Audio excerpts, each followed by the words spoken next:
When it comes to the truth, me and Giselle are gonna be hypocrites. Hey everybody, welcome to my channel. I'm Raphael and I'm here to review part 2 of the reunion to the Real Housewives giving Peter Thomas the cookie of Potomac. We start the second part of the reunion right where we left off with Candice telling Giselle that her and her dwindling uterus waited until the cameras were up for her to confront Candice about feeling uncomfortable in front of Chris at last year's reunion. Now what Giselle doesn't realize is that her words have meaning and they could be damaging to a person's reputation, their image, their everything, and it could cost them a lot in life. And I think that it has cost Chris a lot from what we're about to see next week. And Giselle, she keeps wording it as, oh, you know, what Chris did to me, what he did to me, what he did to me, when in fact, it's not necessarily what he did to you. It's just that you felt uncomfortable with him being in the same room as you. And, you know, okay, that's understandable. But for you to say, oh, you know, what he did to me, you're implying that he did much more. Candice is trying to explain to you that you're basically painting out Chris to be a sexual predator by the wording that you use, Giselle. So Andy, he had to step in to try to explain it to her, like, look, Giselle, did he make you feel uncomfortable by just being in the room with you, or did he do something else to make you feel uncomfortable? Like, which one is it? Because your wording is questionable. Giselle, she gets annoyed and she was just like, oh, this is like playing semantics. This is semantics. This is semantics. I don't want to play semantics. And at this point, semantics needs to show up at the reunion. Because that's exactly what Giselle is doing. It's just like she wants to get annoyed, but it's just like, we need explanation for these words, Giselle. Again, this is not something that you just throw out there and it's just like, oh yeah, I'm sorry, I take it back, let's move on. No, this is a huge accusation, so we need to know what exactly you're talking about. And then here comes Mistaken Lobster trying to give her 2 cents in that she doesn't have anymore after they kicked her out the company. Mia, she's trying to jump in and trying to defend Giselle, and Candice did a much better job than I did, because the second that I would have even heard Mia, excuse me, I would have shut the whole thing down. But Candice was trying her best to ignore her, and she was just like, look, Giselle. I just feel like you need to acknowledge look, your Giselle. friend's So anyway, like Giselle. You really need to acknowledge look, Giselle. Candice. Like, shut up. She told Mia to shut up. That caught me off guard. I jumped because I thought she was talking to me for a second. She was like, shut up, I'm talking to Giselle. So anyway, Giselle, your neck. That was crazy. I'm like, Mia, what are you doing? You're really trying to defend Giselle by saying, first of all, Candice, I just feel like you really need to be there for your friend. And I'm like, first of all, friend? Like, they're not friends, Mia. Let's get that through our head first. So she continued on, I just feel like you need to understand your friend, that she felt uncomfortable in front of your husband, Chris. Like, you need to understand that and put it through your head, Candice. Like, what is so hard? She felt uncomfortable. Like, you need to get it. And I'm like, Mia, like, you're really up Giselle's ass this far deep in her ass. You know, saying that, oh, you're basically embezzling money. She said that to you and she questioned you on that in front of a public platform like this, yet you're still up her ass? Like, that is crazy. Let's see how far defending Giselle will get you in life, Mia. But eventually Andy was just like, you know what? Chris is gonna show up later, so let's just get, you know, we'll get his side of the story when he shows up. So he moves it over to Ashley. So Ashley, let's talk about this whole situation with Deborah. And you know that Deborah had already booked her hotel to New York, thinking that she was gonna be invited to this reunion. And I wouldn't be surprised if she was staying somewhere around the corner from where they were filming. And she was probably sitting in her hotel room like, you know, I just know that I'm gonna have the first chair, because I mean, I was a huge topic this season. Like, why wouldn't I? And it's gonna be my first reunion. Like, this is gonna be pretty iconic. I can't wait to wear my blue gown. I wonder where's my invitation? Meanwhile, her invitation is somewhere lost in the mail.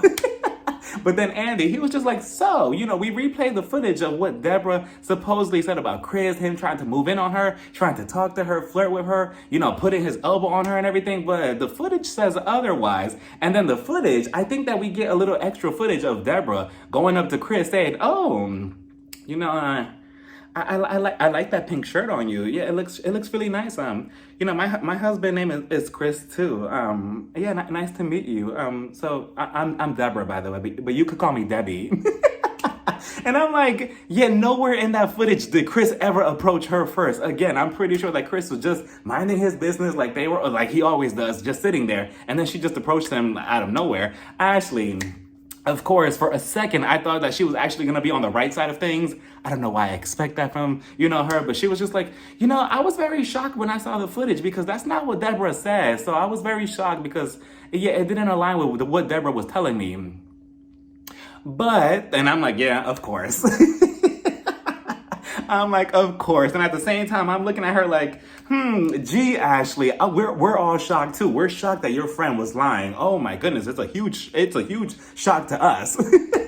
But Ashley, she goes on to say, well, Deborah, she also told me that when she watched the footage, the mouthing doesn't really align with what Chris was saying to her. And I'm like, oh, this is a new one. This is a new lie on the Housewives. I don't think I've heard this one. So now what? So now we're playing CGI, and now we're CGIing like expressions, words, mouth, and everything? Like that's what we're doing now? Like, that is crazy. Okay, Ashley, whatever. So then Andy, he was just like, I also thought that this whole Happy Eddie thing was a reach. Wendy didn't take what Deborah said about her husband serious, but she did say that it's a shame that all of their husbands, minus Juan, because he never shows up to film to begin with, they can't even be polite, cordial, nice, the basic human interactions, because then, some people, Giselle, they might take it out of context, they might make it into a storyline, they might blow it out of proportion, and I agree, if I was any of their husbands minus Juan, I wouldn't want to show up to the reunion. I wouldn't want to be anywhere near them behind the couch, because next thing you know, I'm blowing my nose, I sneeze, I say hello, or I look up the wrong way, and next thing you know, I'm all over the blogs, I'm the storyline next season, so absolutely not. So I agree with her with that. So then Andy, he moves it back over to Candice. So Candice, let's talk about your live that you did, that Robin put the speaker on and everything. So Candice, Candice, did you say fuck these hoes? Yes, I did. Did you say fuck these bitches that you don't trust them? Yes, I did. I'm like, what? It sounded like it was a courtroom. Like, yes, Your Honor, I did in fact say fuck these hoes. Me after 3 tequila shots. So Candice was like, yeah, I did that. It is what it is, but I did also say other nice things, specifically about Robin and her business, which, by the way, business is stretching it for Robin. I mean, it's just, tacky hats. But I mean, I guess it's a business, right? Whatever. So then Andy, he tells Robin, so Robin, why would you take your son's speaker from Potomac, bring it to Miami? They wanted to play music in their room. They were probably searching for it all through your house. Why did you take their speaker and try to put Candice on blast? Robin goes on to explain that she felt betrayed by Candice on that live because she thought that her and Candice were closer than that. So why would Candice be talking bad about her on live like this on a public platform? Come to find out that Robin didn't even take the time to go to Candice's Instagram page to go look at the entire live. No, she jumped to conclusions because a blogger sent her this little snippet of Candice bad-mouthing the group, and she just kind of ran with it. But I mean, I kind of understand too, though, because I jumped to conclusions myself. Like, if I see one of my friends post something like, oh, loyalty is something that is lost these days, I'm quick to text you like, what do you mean I'm not loyal? So I get you, Robin.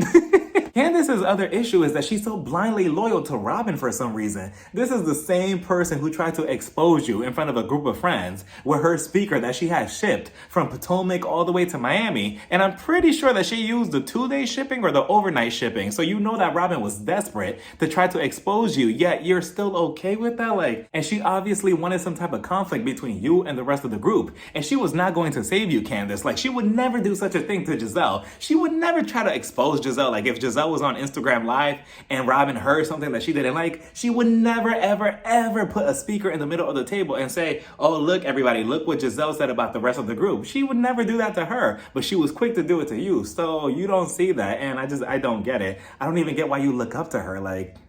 What is there to look up to? But all right, but that was that. So then I believe Andy asked her, oh, why don't you look up to Wendy? Wendy's right there. And Candice was like, well, I'm not comparing friends like that. I could have multiple relationships and that's that. Wendy, she did make a good point. Oh, when she whispered over to Candice in Miami, this is the person that you're, so buddy with. Look at her. She's putting a speaker in the middle of the table to try to expose you. I'm pretty sure that Wendy would never do you like that, Candice. I just don't understand why you're so upset that I'm using your own words against you. This is a reality TV show. We need to be sharing our lives, our thoughts, our everything in front of all these cameras. We need to be honest. And I'm like, Robin, I know this is not you speaking. And the editors, the producers, whoever filmed this, obviously, they are not Team Robin, because next thing you know, we hear a giant lightning strike, and then we flash forward 2 weeks later. And then Robin, she's on the Watch What Happens Live episode. Andy, he's telling Robin, so Robin, Candice is obviously upset. We see her tweets. She's saying, oh, you're not really sharing your life out there to the public on TV. So what's going on? Robin, she was just like, well, I just don't understand why I have to, disclose everything. And I'm like, Robin, like, that is terrible. Robin, you did your own self dirty. You did your own self wrong. Like, that is horrible. Like, I was just looking at this whole scene like this. Can I look now? I'm embarrassed. That is crazy. But eventually, that was that. And Andy, he was like, okay, we're going to take a lunch so everyone could take a break. So Candice and Wendy, they go in the back to meet up with their husbands. Ashley, she goes in the back to think about her horrible life choices and what led her to get no money in this whole divorce with Michael. Robin, she goes in the back to try to call Juan to try to see if he could maybe fly out to New York last minute for the third part of the reunion, at least when the husbands come out, because she wants somebody to sit behind her on the couch when the husbands come out. Juan, he tells her, I'm sorry, I can't. I just got to the Bahamas with Michael Darby. I can't make it, so that's that. Mia and Gordon also reunite to talk about how they're going to get their business back from their 5, 3, 6 plus 2, carry the 1, divided by 3 business partners. I forgot however many Mia says, right? They're talking about that. And speaking of Gordon, he also sees Candice, but he was smart because knowing everything that's going on with Chris and Giselle, he doesn't want to be accused of anything. So he doesn't hug Candice. He was just like, oh, Candice, hello, nice to meet you. That's that. You look nice. But even that was too close for me because if I was any of the husbands, I may greet you, but I'm going to greet you from down the hallway with my binoculars. If I was Gordon, I'll be like, hey, Candice, hey. Over here, do you see me? I'm down the hallway. Yeah, you look nice. I'll see you on stage, okay? Like, absolutely not. I'm not even taking a chance. And speaking of Candice, so for my second part of this reunion, and I decided to go for a look inspired by Candice's look with the feathers. So take a good look. Take a good look at this ostrich. And now with the feathers, I feel the spirit of Candice inside me. And I might just call somebody's mother low budget after this review. So Andy moves it back over to Giselle and he tells her, so your house, Hotel Giselle, it's done, right? And even calling it a hotel is a stretch because honestly, it looks more like a playground to me. Like it looks like a place that kids want to beg their parents like, mommy, can you take me to Giselle's house? I want to jump on it. But Giselle goes on to say that, yeah, she's planning on staying in that house. I'm not sure why, until her daughters move out. Then she doesn't know what she's going to do after. And honestly, Giselle, why would you even want to stay in that shape-shifting house to begin with? I mean, have you not seen the outside? You've seen the outside, right? But if anything, Giselle, listen to me, because if you're watching, listen to me. I'll give you an idea. I think that once all 3 of your daughters move out, I feel like you should make your house into like a scary art museum. You could have tourists from all over the world. They could come visit your house, take pictures with the house from the outside, because I know that people are going to be so fascinated. Like, wow, this house is very oddly shaped. There's a circle, a triangle, a hexagon, or is that a trapezoid? Whatever, let's take a picture with it anyway. And then on the inside, Giselle, listen up. On the inside, you can make it like a museum, like an art museum. You could have like somebody, like a tour guide, like come this way, over here, guys, over here, this way. Be careful with the tacky carpet. Okay, this way, guys, this way. Make your way over here to Giselle's living room. Make sure that you have your sunglasses on because it's very bright in there and very questionable with her taste. There's a bunch of random colors all over the wall. The curtains, the couch don't match the floor. Nothing makes sense. So make sure that you have your sunglasses on or else you might get a headache. Oh, be careful. There's a chandelier right here. Like I'm telling you, Giselle, you can make so much money.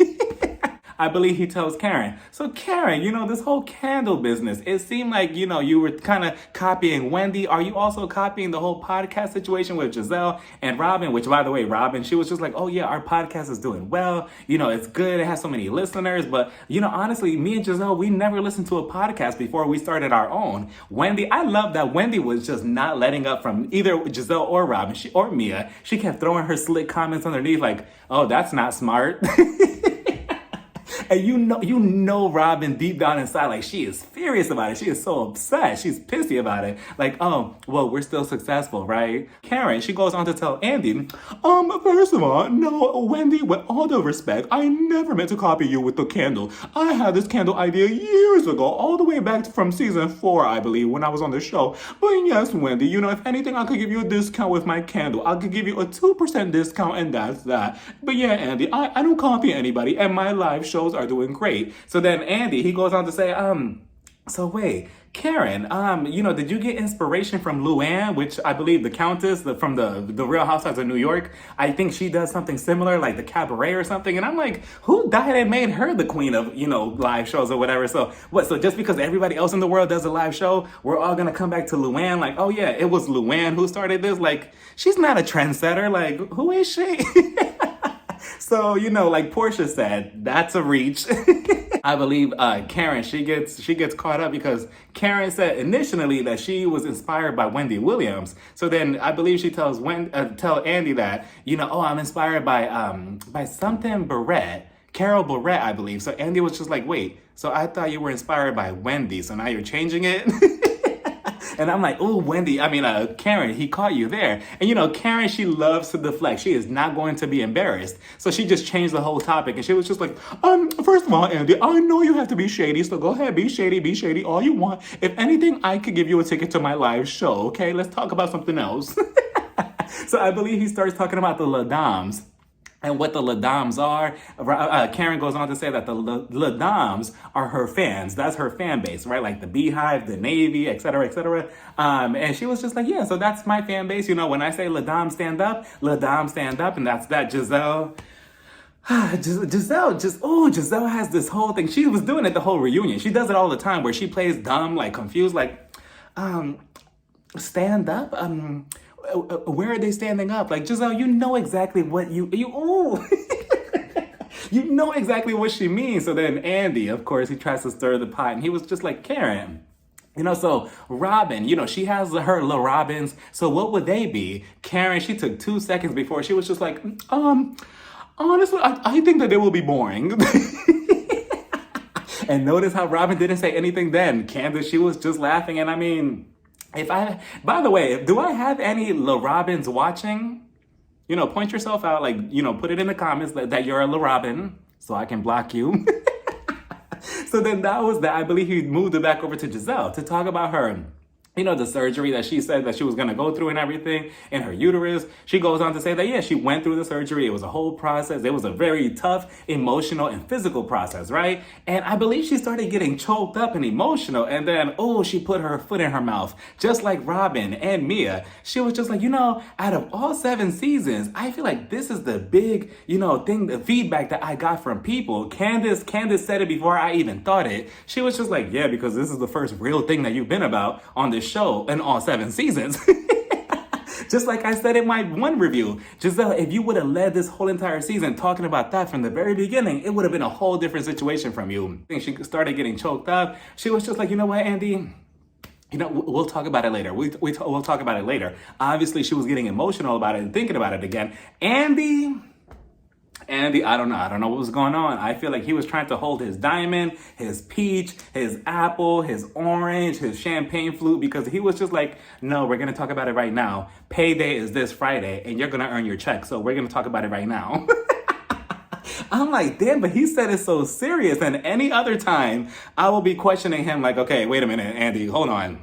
I don't know who you're talking to right now, but, Giselle, she always wants to put everybody on the spot. Like, you need to discuss this. You need to explain yourself. And the fact that Giselle feels that, the fact that she even feels like she could just like, oh, no, Andy, we'll talk about it later. I don't want this on camera. No, because you hold everybody else to the fire on the show. So no, Giselle, you have to talk about it. So Giselle, she was just like, well, this is new. This hasn't happened to me in 7 years. Okay. I'm like, yes, and I don't know what, Andy must have had 2 Red Bulls before this reunion because he was on 10. Andy starts talking to Wendy about her business venture that she had with Peter Centerpiece Thomas and the lounge that they were supposed to open up together. Wendy starts telling him that she talked to Candice about business and her opinion. She talked to Ashley about business and her thoughts and opinions. And I'm like, Wendy, stop. Cut it out. Why are you talking to Ashley about anything involving business? Why are you talking to Ashley about anything involving money in the first place? Let's start there. Did we not see the last part of the reunion? She has nothing in this whole marriage to that zombie Michael. Like, yet you want to talk business with her? If anything, what you can learn from Ashley is what not to do. Andy then asks Mia, so what's your relationship like with Peter Center Peach Thomas? Mia, she was just like, I mean, like, what are you talking about? Like, yeah, me and Gordon and him are cool and everything, but like, what about it? So Andy was just like, whoa, wait, so did you and Gordon mess around with Peter and his girlfriend? Like, what happened with that? Mia, she was just like, oh, that's what you're talking about. So like, me and Gordon, like, we messed around with Peter Center Peach Thomas and his girlfriend, but like, just his girlfriend. But like, the girlfriend wasn't his girlfriend at the time. Like, they were not together at all. I mean, they were kind of together, but not together. But like, she was technically his girlfriend, but not really his girlfriend. You know what I'm saying, Andy?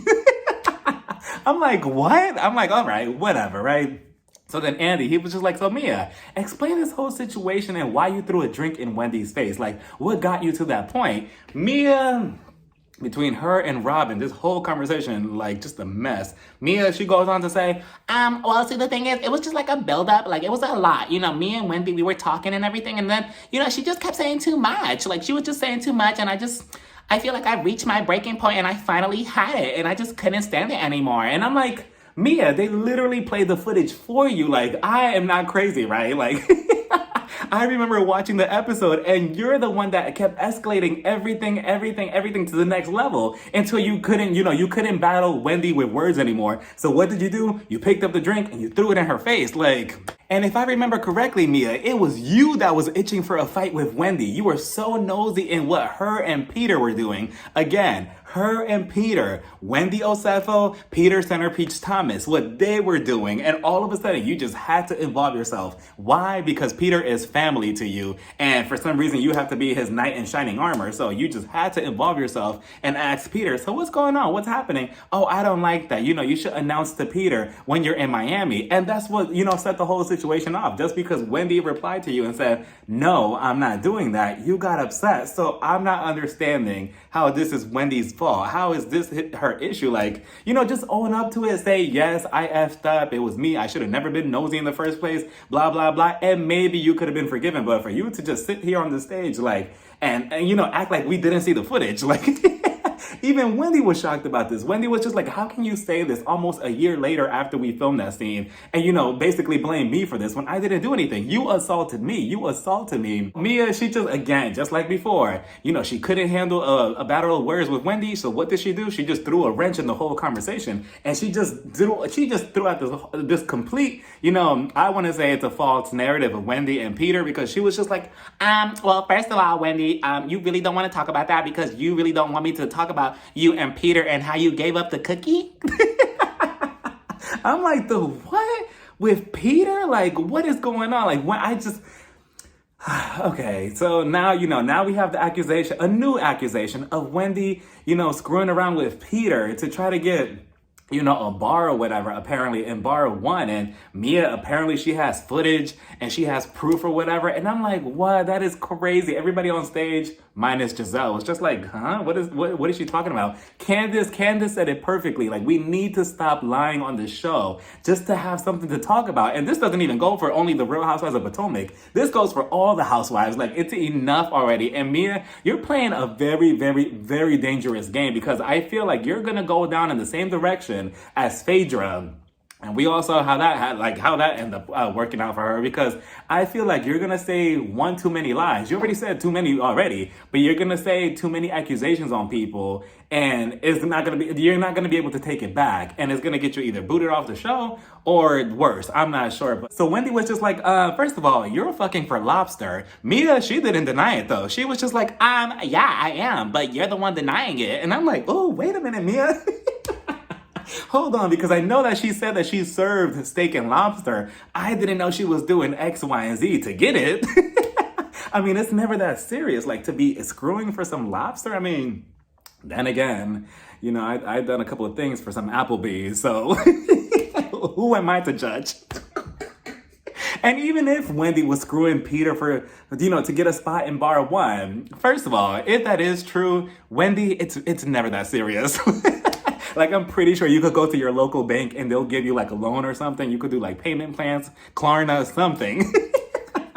Like, you don't have to go to that extreme, but I highly doubt that's even true. Like, I believe Andy asked Robin, so Robin, why did you think that Wendy was, the one antagonizing Mia? Why did you think it was all on her and everything? Robin, she told Wendy, wait, before you speak, hold on, let me explain myself. And then we see the unseen footage of her talking to Wendy. The unseen footage did nothing to Robin, besides paying her out to be a bigger clown, because she's telling Wendy, in unseen footage in Miami, after the whole, brawl and everything, oh, so, Wendy, if you want to fight her, just do it off camera. I just don't understand it, because the more you talk, she's going to pop you in the mouth. And I'm like, you're talking to Wendy as if she started this whole thing. If you really want to give that whole speech to somebody, Robin, give it to Mia, the one who was trying to get physical with Wendy in the first place. She threw a drink, her purse.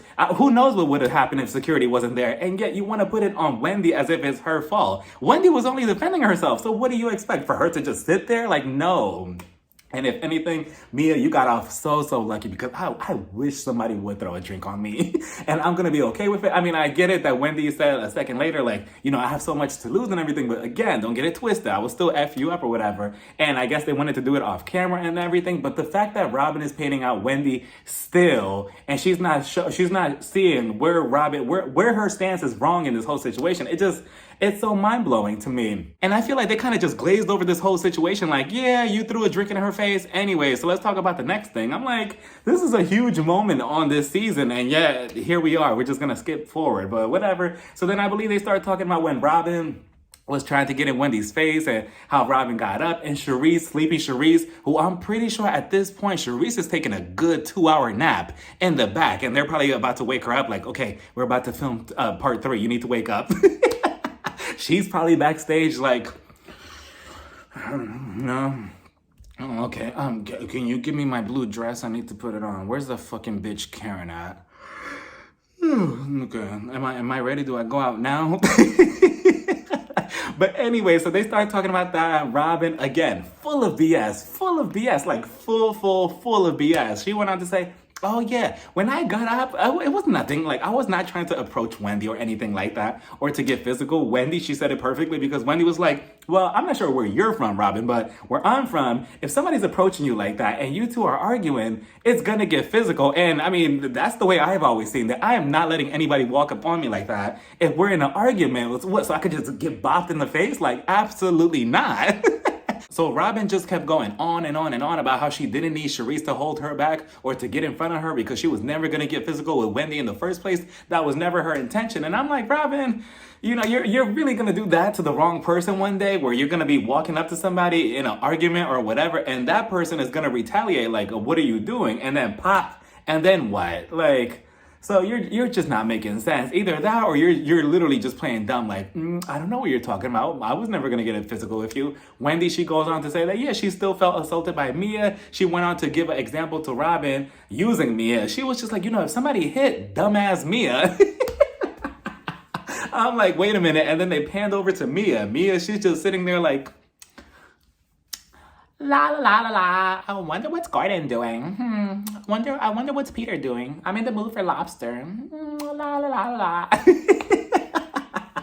I'm like, damn, she stayed quiet then. She was just like, if somebody hit dumbass Mia, I'm pretty sure that, even though I don't like her or whatever, I wouldn't have done what you did. I'm pretty sure that we will all be understanding if something like that happened to Mia. Robin, she tried to put the blame on Karen. Like, Karen, maybe you should be the one to step in and, try to stop them and everything. And, Karen, I said it before, that Karen was full of shit with that whole situation. Like, oh, I see the fault in Wendy and Mia. I see where both sides lie. No, Karen, enough. Stop trying to, play the fence and trying to be good with everybody. No, call it what it is. Mia is wrong, and that's that. Like, Karen jumped in it, and she was just like, well, first of all, Robin, first of all, you will not put your bullshit on me. You are not going to blame me for this whole situation when you're gaslighting me. I mean, adding gas to the fire. She tried. It's an attempt. So Andy moves it over to Ashley, and he tells her, so your whole stance on violence has completely changed because when Monique and Candice happened. And I'm like, here we go with Monique again. It's been how many seasons already? And she is still being brought up at these reunions or the show in general. Like, at this point, I hope she's getting a check out of this.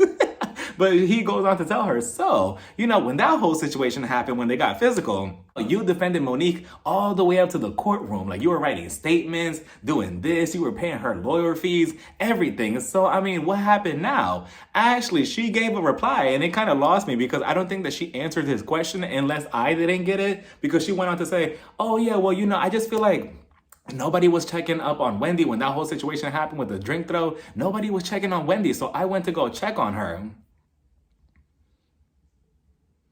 And I'm like, wait a minute, like, did I lose the question here?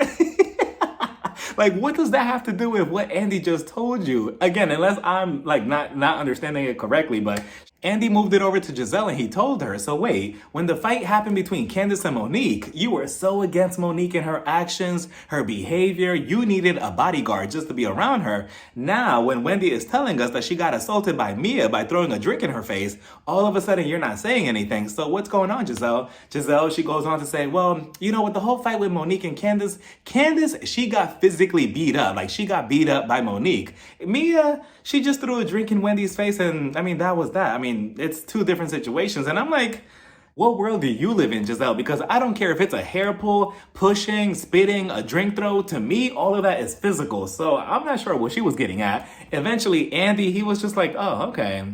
I got her right where I wanted. So, Giselle, you know how you said that you felt uncomfortable with Chris in the same room? Remember that? Giselle was just like, yeah, what about it? So Andy was just like, okay, yeah, I got you right where I wanted. So, you know how you said that, right? So Wendy, she's telling us that she feels assaulted by Mia. How come you can't understand that? And I'm like, ooh, Andy.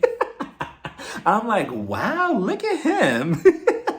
Giselle had nothing to say, so she pointed her tacky finger at Wendy, and she was just like, I don't like her. I don't like her, so I don't care what happens to her. And there it is. There it is. Giselle, I just wish that you could have been more honest about the whole Monique situation back then and just said, oh, Monique, I don't like you, so I'm trying to ice you out, instead of, oh, I don't like physical violence. I don't like this. I need a bodyguard because I don't know if, you're unpredictable or whatever. I wish you would have had the same energy back then because, okay, it's fine. You don't have to like somebody. And just because you don't like somebody, yeah, you're not going to care what happens to them. Not that you're wishing, oh, I hope that they get their ass beat every single day or wish them the worst. No, not that. But it's just like, if you're going to say something seasons ago, season 5, when the whole situation happened with Monique, don't try to change the narrative now and change your whole situation now because you sound like a complete hypocrite. Like, that is crazy to me. Like, you really just sat there and said, oh, it's okay for Wendy to feel assaulted or to get assaulted by Mia and to get a drink thrown in her face because I don't like her. But yet, just a couple of years ago, you were advocating for something completely different. Like,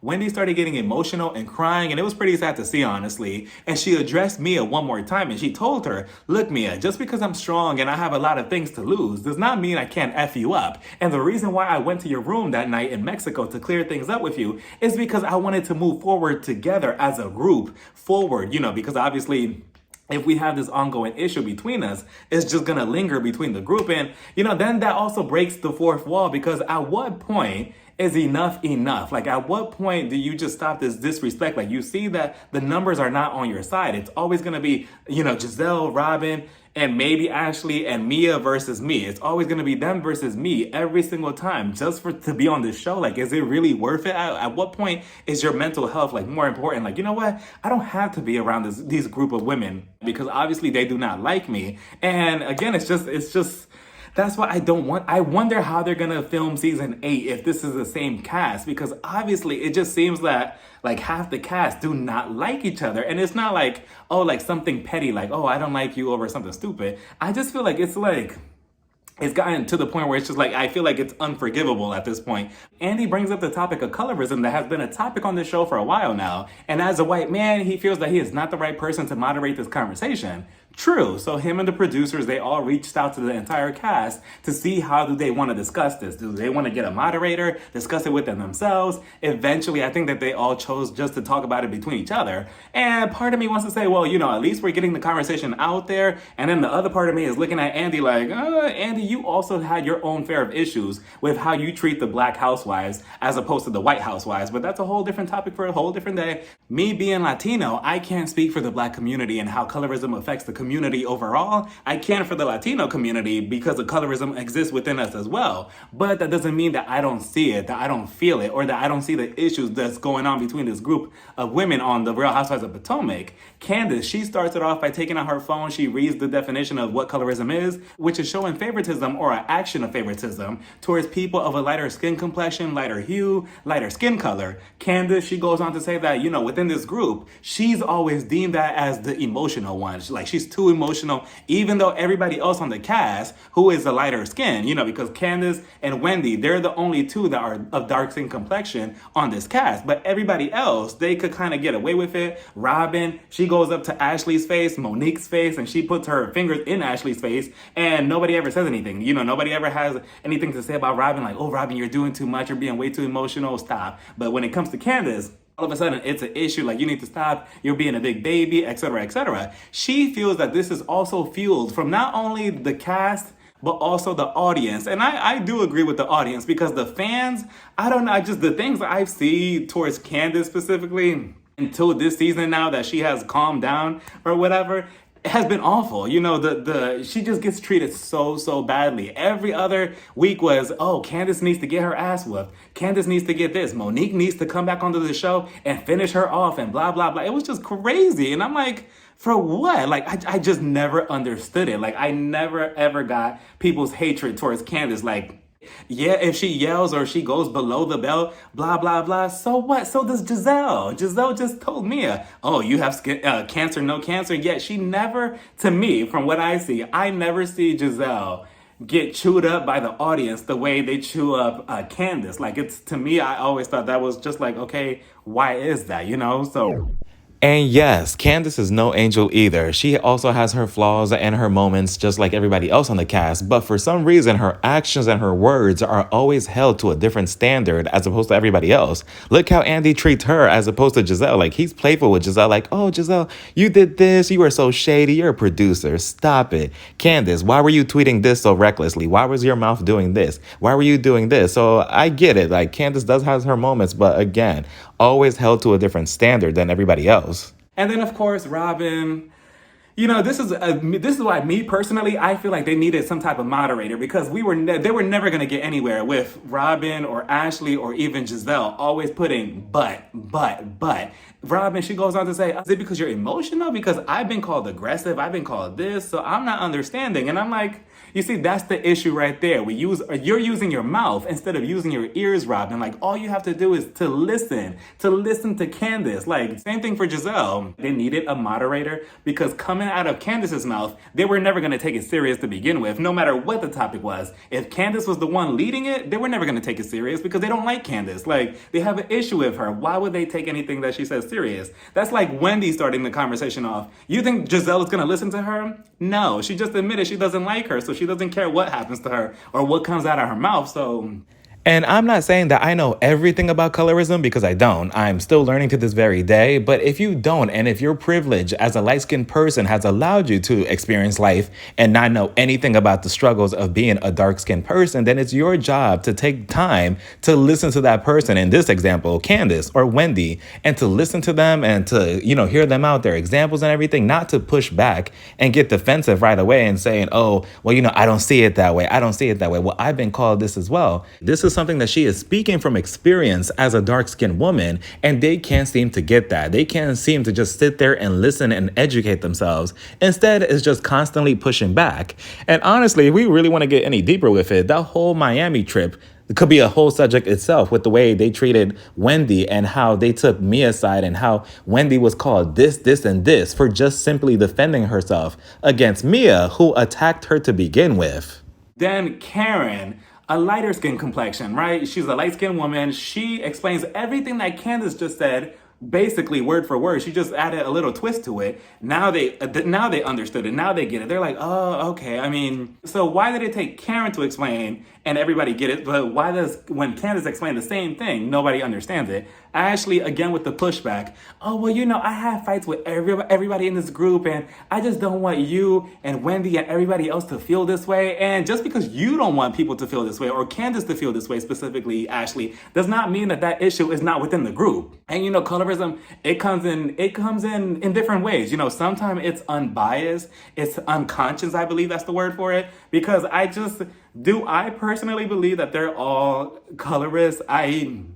Again, I just feel like it's maybe unbiased, and maybe they don't see it, or maybe they do, because Giselle and Robin, if we really want to get deeper with it, I remember on their podcast, and they got backlash from this months ago, when they were making fun of the basketball player, James Harden, and they were making fun of his beard and saying, you know, these horrible stereotypes of, oh, supposedly he has chicken in his beard, you know, this, and it has grease. And they were saying some really disgusting comments. And then even on the Sherry Shepherd show, they were on not too long ago. Sherry asked them, so what do both of you think about the colorism issue towards both of you? And what does Giselle say? Oh, you know, that's just social media. You know, we don't pay attention to that. So it's just like, is it unbiased, or do they know what they're doing? And they're just like, okay, we're privileged enough by being light-skinned women with green eyes on top of that we can just get away with anything. This is just social media. People are still gonna love us no matter what, you know? So I just feel like the only good thing that came out of this segment was the fact that colorism, the topic itself, was brought up and given time to, even though it was only given like, what, 2 minutes basically? I mean, honestly, they could have gave it a whole hour, a whole section. You know, we didn't have to extend the last part of the reunion, because I believe next week is 90 minutes because of the whole special between Andy and Robin and Juan. We don't need to see that. We could have gave this extra time, like give this extra 30 minutes. Juan, he already cheated. There's no changing that. You know, that we could address that next week if we have to, or like 2 weeks from now. But this right here, this is serious. But you know, and it didn't make it any better that I believe Andy, he joked around and he was just like, oh, you know, Michelle Obama is watching, but maybe, or something like that. And then I believe Candice was like, oh yeah, we reached a new high right now. And then Giselle, you know, even though she was joking, I guess, this is not the time to joke. She was just like, oh yeah, but right now, and she was rubbing her hands too. Right now, we need to go low. And I'm like, so you don't care about this topic, obviously. You just want to move on to the next thing to be messy, but... So then Jacqueline comes out, Mia's Pokemon. She's sitting on the very far end of the couch where Wendy's sitting at, right next to her. As for her look, she looks really, really, really pretty in that dress. The dress looks so nice. I like the cape just in case it gets cold. She could put it around her neck. Her hair looks good. Makeup looks good. She looks good. So she's sitting down and she's looking at Mia. Mia's looking at her. They're looking at each other. I'm looking at myself. So she's sitting there, and then Andy, he runs the whole package of, you know, their friendship basically falling apart on the show. He asks Jacqueline, like, Jacqueline, what do you think about this whole situation between you and Mia and how the fallout between both of you? Jacqueline, and she was just like, you know, Andy, honestly, it's unfortunate, but you know what? I think it benefits me because that means I'm going to come back for season 8 if she comes back, because I want a champagne flute as well. Or at least like a little sippy cup with champagne in it, something. But I want to be on the show as well. So then he asked Mia the same thing. Mia, she was just like, you know, honestly, Andy, I'm just like very disappointed in Jacqueline. Like, it's really unfortunate because like me and her, we always fight. We always get into these like petty arguments about nothing. But it's just unfortunate that it has to be televised. You know what I'm saying? Like, I'm really craving lobster right now. So then I believe he pushes it back to Jacqueline. Like, Jacqueline, you know, like, what is your whole, you know, thing with this whole thing with Mia? Like, what's happening? She basically says that she feels that Mia is basically trying to, you know, put her underneath her. Like, she's trying to put her as her peasant. Like, she's underneath her. And I mean, I agree with Jacqueline, because Mia, that is what you have been doing to Jacqueline this entire season. You haven't said one good thing about her the entire season that I can remember. All my brain always goes back to, if you all watch my reviews, was the deodorant comment. Like, after that, after you put me on blast in front of all these cameras that I don't have deodorant on vacation, we're never gonna be friends. They start talking about the parents and stuff, and, you know, have Jacqueline's family seen everything, because obviously they had a close relationship to her mom especially. Jacqueline goes on to say that she never wants her mom to see this show because she doesn't want to show Mia in that lighting, because obviously not going to paint her out to be in a good picture. But her sister is pissed about it. I'm very curious about the sister also coming onto the show for next season. Honestly, if they play their cards right, they could make this into like the Real Housewives of New Jersey, and they could have like all family on the show. So then Jacqueline tells Mia, you know what, Mia? The issue between me and you is that you're very unhinged. Mia was just like, wait, what do you mean unhinged? Jacqueline, she goes on to tell us that Mia has exposed her yet again and has put her on blast yet again in a group chat. I believe with the cast of this show, I'm not sure, or the family, whatever. Regardless, I have the screenshot of the text message. So I'm going to read it for everybody. So Mia sent this to the group chat about Jacqueline. She said she needs to be planning what's for dinner with her food stamps card and unemployment check now that she has gotten fired and back living at home with her mama while her house being sent in foreclosure. Foreclosure. Ooh. Priorities all backwards. Oh, Mia, that is terrible. And again, Mia, once you throw that out there, there is no going back from that. Like, that is a low blow, and I get it. Like, you could do all the low blows you want on the show. But the thing is, don't expect somebody to be so forgiving or so, oh, okay, fine, you said this, we low blowed each other, fine, let's move on. Mia, she was just like, you know what, Jacqueline? You really want to talk about Unhinged? You really want me to bring up your receipts about you and your family? Jacqueline, she threw it back at her. Oh, no, I have, my own receipts about your finances and your business and everything. And I'm like, ooh, and I know she does too. So the next thing you know, this became like a game of Yu-Gi-Oh! Because Mia, she took out her dual disc. What's her name? Jacqueline, she took out her dual disc too. I'm not even sure where she got her, her stack of papers or whatever she had. She pulled them out the cape. Mia, next thing you know, she pulled out this box. And I was waiting for them to say, Yu-Gi-Oh! Time to duel.